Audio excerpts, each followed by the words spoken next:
Hello everyone, আসসালামু আলাইকুম। আজকে আপনাদের সাথে একটা রেসিপি শেয়ার করব, কচুরলতি দিয়ে চিংড়ি মাছ। দেখতে থাকুন, ভিডিওটা কেমন লাগে। চলুন তাহলে ভিডিওটা শুরু করি। প্রথমে লতিগুলাকে ভালো করে চুলে ছোটো ছোটো পিস করে কেটে নিব। চিকন চিকন লতি এগুলো একটু পরিষ্কার করতে সময় নেই।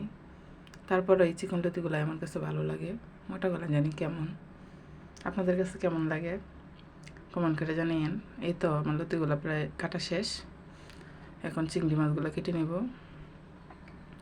যেহেতু কচুরলতি দিয়ে চিংড়ি রান্না করব, তাই চিংড়ি মাছগুলো একটু পিস পিস করে কেটে নিব। আমার মনে হয় চিংড়ি মাছগুলো একটু ছোটো ছোটো পিস পিস করে কেটে নিলেই ভালো হবে। এই তো চিংড়ি মাছগুলো কাটা শেষ। চিংড়ি মাছ কচুরলতি ভালো করে ধুয়ে নিব। এই তো চিংড়ি মাছ কচুরলতি ভালো করে ধুয়ে রান্নায় চলে আসলাম। পেঁয়াজ কাঁচামরিচ কেটে নিলাম। চুলাটা অন করে নেব। কড়াইটা একটু গরম করে নিব। তেল দিয়ে দিব, পেঁয়াজ কুচি দিয়ে দিব।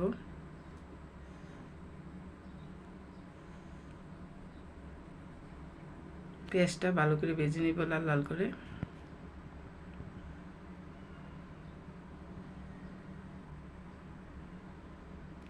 একটু পানি দিয়ে দিলাম যাতে মশলা দিলে পুড়ে না যায়। এখন গুঁড়া মশলা দিয়ে দিব, হলুদ গুঁড়ো, মরিচের গুঁড়ো, ধনিয়া গুঁড়ো দিয়ে দিলাম। এখন দিয়ে দেবো স্বাদ মতো লবণ। লবণ দিয়ে দিলাম। এখন মশলাটাকে একটু কষিয়ে নিব। মশলা কষানো শেষ। এখন চিংড়ি মাছগুলো দিয়ে দিব। চিংড়ি মাছগুলো নেড়ে ছেড়ে একটু কষিয়ে নিব।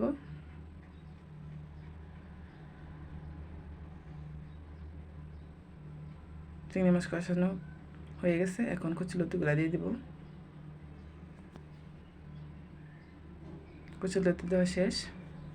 এখন নাড়াচাড়া দিয়ে কচুরলতি ভালো করে কষিয়ে নেব।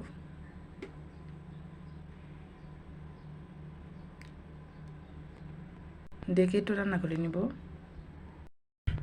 লতি কষানো হয়ে গেছে। এখন পরিমাণ মতো পানি দিয়ে দেব।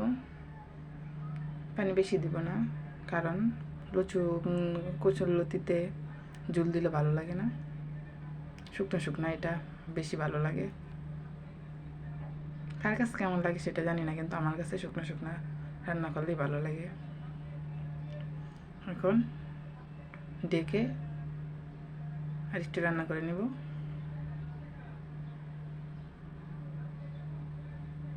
কাঁচামরিচগুলো দিয়ে দিব। আবার কিছুক্ষণ রান্না করে নেব।